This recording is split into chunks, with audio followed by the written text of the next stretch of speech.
Every city has rumors, and somehow all of them led back to the same three girls, always together, always dressed like money, always walking like the world already belonged to them. They lived in a house people drove past slowly, not because of traffic, but because it didn't make sense. High gates, quiet guards, lights that never went off, the kind of place neighbors whispered about and delivery drivers remembered.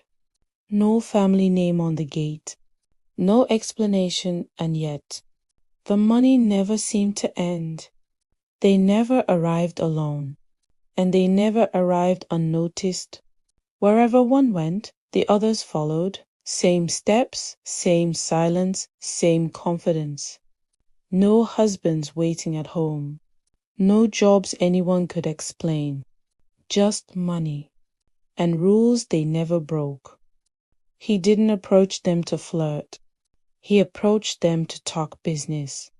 A few quiet words, a card on the table, one glance, one nod, and the meeting was over. At night, when the doors were locked and the city went quiet, the truth showed itself. Not guilt, not shame, just money on the bed, and another plan already in motion. They didn't just share a lifestyle, they shared discipline, trust, a bond built on one rule: nothing and no one came between them. Not money, not age, not attention, and that rule followed them everywhere. So when he finally asked for a number, they didn't smile. They didn't flirt. They stopped. Because this was never how it worked. They didn't explain the rules. They waited to see who understood them. He didn't ask again. He showed up prepared. This time, it wasn't curiosity, it was confirmation. No negotiation, no explanations, just proof and an address. They walked in elegantly, no questions asked. The key was handed to them. The job got done, and they walked in and out without any issues. They didn't hide after the deal. They celebrated visibly, because attention was never the risk, control was. Another man tried his luck, same mistake. He wanted one, they only move as three. Not everyone qualifies, and not everyone understands the terms. They sat together like they always did, composed, polished, untouchable. Business suits, straight backs, no emotion on their faces. Whatever came next, they would face it together. They didn't argue. They didn't ask questions. They went straight to him, the only man whose words had ever mattered. He told them he had seen something in the night, a warning. One of you will meet a man and fall deeply in love, and that love will cost you everything. They laughed it off, spoke at the same time. No, that will never happen. We are not looking for love, only money. Elderly man replied, calm but firm. Be careful. They nodded, but none of them believed him. Papa, we have made a lot of money, but we want more. Help us make more. Those men out there are willing to spend on us. We just want more money. More money. That's all we want. Money doesn't just come, it's invited. You don't ask where it comes from. You only ask how long it stays. Later that night, one of them was alone. No sisters beside her. Just silence. It was her mother. Mother's voice, weak but firm. You are 42 now. Your time is closing. You are my only child. All I have ever wanted is to see my grandchild. I don't like the life you're living. Then her mother said the word she was never ready to hear. I am dying. Cancer? My last wish? is to see my grandbaby before I go. She stayed in the car and cried. For the years she couldn't get back, for the choices she had made, for the warnings she didn't believe, and that was when someone knocked on the window. Well-dressed man, concerned. Are you okay? He asked. She had no idea. This was the man from the Revelation. Some warnings come before the fall. They didn't plan to sit that close. They didn't plan to stay that long. It was supposed to be a nothing more. The bar was quiet enough for real conversation. Dim lights, low music, the kind of place where people forget to guard themselves. They talked about ordinary things, where they grew up, what tired them, what they wished life had turned into by now.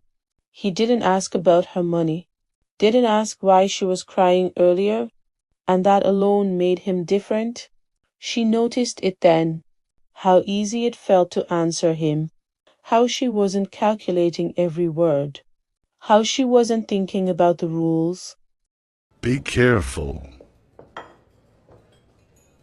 The voice came out of nowhere. She looked around, but there was nothing there. It was a warning, but she ignored it. The man beside her felt present, human. She kept telling herself it was just conversation, just one drink, just one night. She didn't realize this was the moment everything began to shift. The most dangerous connections don't rush. All she remembered was leaving the bar with him and waking up somewhere unfamiliar. The room was quiet. The morning light felt strange. Her eyes widened. Reality crashed in all at once. Reality crashed in all at once. She searched the bed, the floor, the room. Her phone was gone. Have you seen my phone? He replied gently. I think it's in your car. You didn't have it with you last night. Panic creeping in. Then she asked the question she was afraid of. Where is my car? His replied. We left it at the bar. You were too tipsy to drive. You wouldn't give me your address, so I brought you here. She covered her face and collapsed to the floor. She knew exactly what this meant. She knew what would happen next. She knew her sisters would be worried, afraid, looking for her. She dressed quickly, asked him to drive her back, and he did without questions. When she reached her car, her phone was right where she left it. Hundreds of missed calls from the only people who had ever mattered. She saved his number, sighed thank you, and drove away. But by the time she got home, the consequences had already started. She told them everything, the man, the phone call from her mother, the fear she could no longer silence. She asked for one thing only, to leave and take her share. They didn't hesitate. You knew the rules from the start. There is no separation. There is no share. Together or nothing. If she walked away, she would leave with nothing, no money, no car, no house. She asked for 2 days to think. They agreed. They were sure she would come back. Everything came rushing back. The money, the excess, the men whose faces blurred into memory, and the silence that followed it all. She called him, not for rescue, but for honesty. He was so happy to see the call he picked up immediately, then he noticed the sadness in her voice. She asked if they could meet, and he immediately replied yes. She told him everything, the sisters, the rules, the shrine, the cost of leaving. She told him she would walk away with nothing. He didn't promise her money. I can't replace what you'll lose, and I won't make this easy, but I know what it feels like to want something real. That night, she chose herself. For the first time, no guarantees, no safety net. She packed only what mattered and walked away without looking back. She didn't leave with certainty. She didn't leave with comfort. She left with herself,